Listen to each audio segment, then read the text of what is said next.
hello guys, welcome to my new another vlog. आज पनि म हजुरको सामु इटिङ भिडियो लिएर आइसकेको छु गाइज. कति खान्छ हो भनेर नभन्नु है गाइज. भ्लग बनाउनको लागि गाइज यो रेसिपी चाहिँ सबै मैले आफै बनाएको हो गाइज है. ड्युटीबाट आएपछिको मेरो जाँगर हेर्नु गाइज. यो छ चना, यो चिकन ग्रेभी, अनि यहाँ छ दाल, यहाँ छ भात, प्याज, कागती, काँक्रा. म खान्छु ल.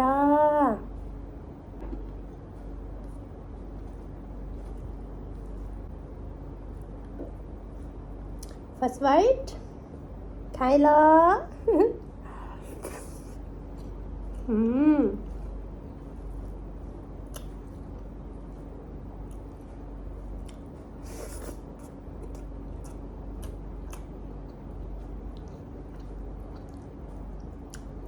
चिकन ग्रेभी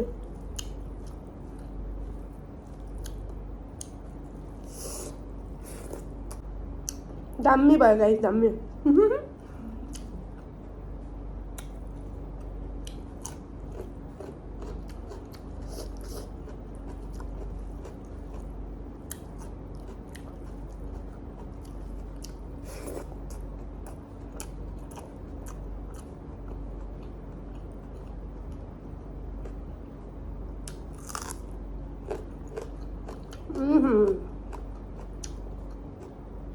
खानामा प्याज, कागती, काँक्रा खानुको मजै अरू के गाइस है.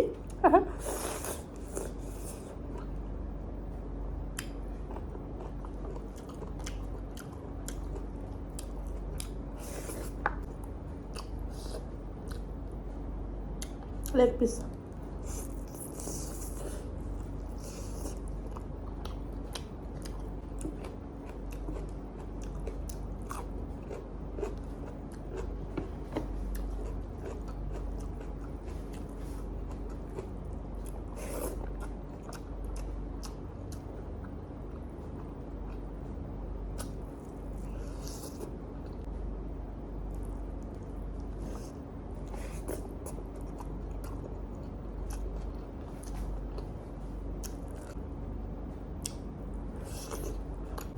एकदमै यम्मी भएछ गाइज.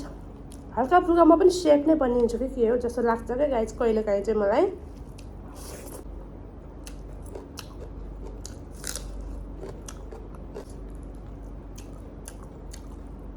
के गर्ने त हौ, गाह्रो छ हौ ब्लगर हुनु पनि. आफू बाहिर जान पाइँदैन परेशको ठाउँमा. के गर्नु, डेली बाहिर जान पाइँदैन. आफूले गर्न सक्ने डेली भनेको यही हो, खानु त हो नि होइन. खाना त सकिहालिन्छ. डेली भ्लग भनेको खाएरै हो. अब घुम्ने कहिले काहीँ भनेको त्यो त भइ नै हाल्छ. मैले चाहिँ बिहानै प्रिपेयर गरेर राखेको थिएँ क्या सामानहरू. चामल भिजाएर होइन, चनाहरू भिजाएर, दालहरू भिजाएर बिहानै राखेको थिएँ. बेलुका चाहिँ बनाउँछु भ्लग खाएर भनेर. अनि ड्युटीबाट आउन बित्तिकै चाहिँ बनाउन लागि परे. Okay guys, almost finished. But थोरै रह्यो चनाको सब्जी अनि यता चिकन, यहाँ मुसाको भात. किनभने अब निलिँदैन, योभन्दा बेसी निलिँदैन, जाँदैन. आमामा यत्रो धेरै खाना खाएँ मैले. आज त उसको सधैँ खानेको डबल खाएँ. भिडियोको लागि गाह्रो छ मलाई. Thanks for watching guys. फेरि हाम्रो भेट हुने नै छ नेक्स्ट भिडियोमा गाइज. त्यति बेलासम्मको लागि take care, bye bye, good night guys.